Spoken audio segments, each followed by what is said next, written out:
Hi, I'm Steve Vermeer. Today we're going to take a look at the 206 carburetor, some of the technical specifications, and what we look for in tech.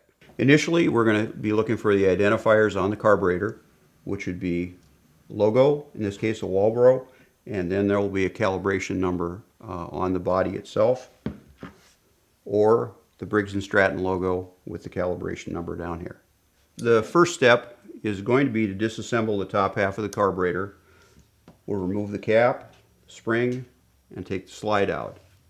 We're going to remove this needle, check it with our inspection block, make sure that the tip does not protrude on the other side so that the taper is correct and that it has the correct identifier on it, BGB. The next step will be to inspect the slide, look at it, see if it's been altered or machined in any way, and to make sure that the slide opening is correct.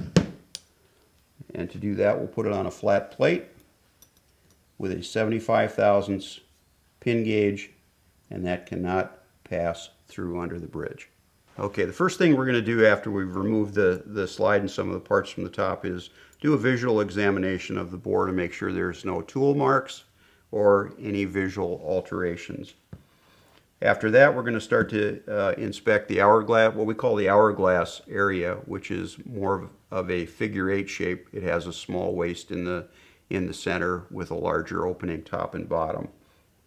The first gauge that we're going to use is the 615, and we're going to check the top and the bottom of the hourglass. This gauge has to be kept perpendicular to the carb flange, and it cannot self-support itself or go into the slide area.